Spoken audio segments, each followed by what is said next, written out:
So nizeye yuko mumeze neza. Iyi app yitwa Iwacu Soft. App wawizi ikora ute, ihemba ute, ifungura gute, uyu munsi tugiye kubireba rero. Iyi app iri mu rurimi rw'ikinyarwanda akarushijeho. Hanyuma rero reka turebe ukuntu bayifungura, ndababwira n'ukuntu ihemba, ndanabibereka kabisa ndi kubikora kabisa. Ukuntu ihemba rero, ugura pake wayigura bakakubaza ibibazo 10 biterwa n'ibyo ushaka. Sasa rero niba ushaka kuyifungura aribwo bwa mbere, uraza hasi handitse uri kubona hejuru handitse injira muri konti yawe, uri kubona hariya uyifite niho uhita ujya.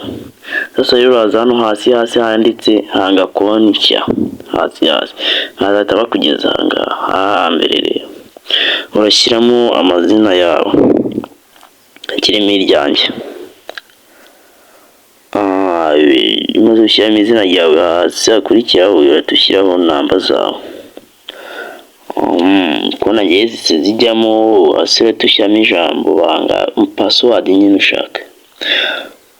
Uhite wemeza ko aka kantu kameze nk'akazu handitseho ahangaha ubonye nemeje. Ahangaha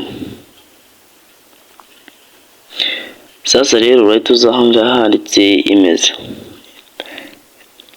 uraza wemeze nyine ibyo uba wasizemo, urahita winjira ahandi hantu.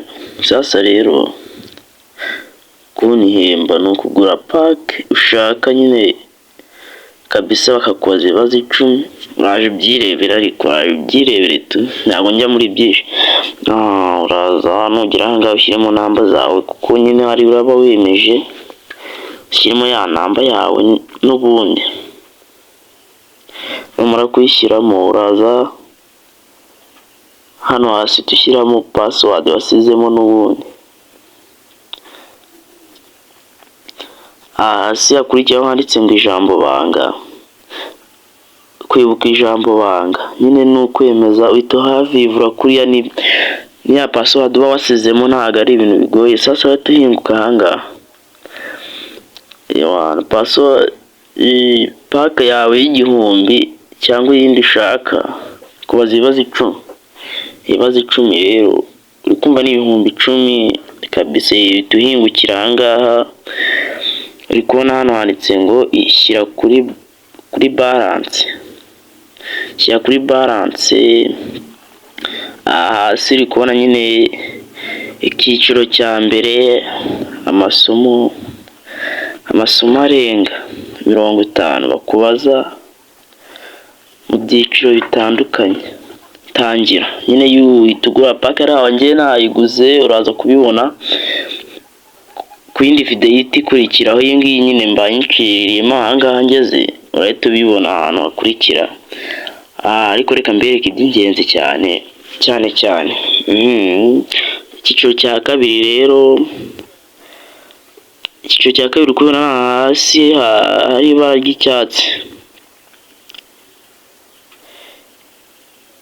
Ahangaha handitse ibara ry'icyatsi n'icyiciro cya kabiri, uri kubibona nyine nawe.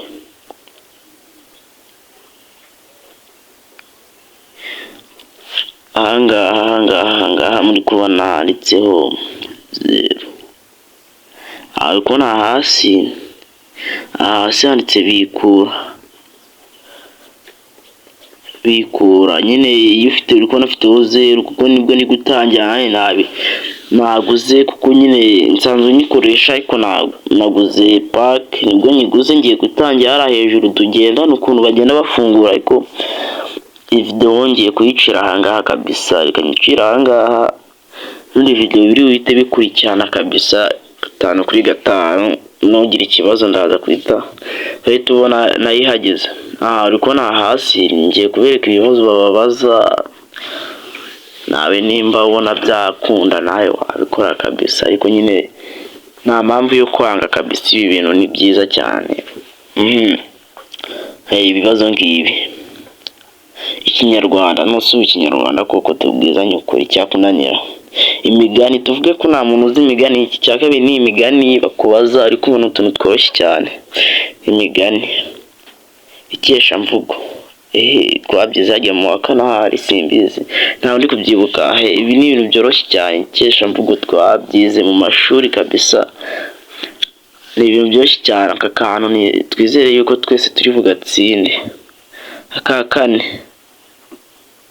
ubumenyi rusange, si byose utuntu tworoshye cyane. Nawe kabisa nabonye aka kantu ati aya mafaranga ntabwo nakomeza kuyarya njyenyine, cyo cyatumye nyita nk'abasangiza mwese kugira namwe mubimenye kabisa, ibintu bigende neza. Ibintu ntabwo aya mafaranga ntabwo nayarya njyenyine pe.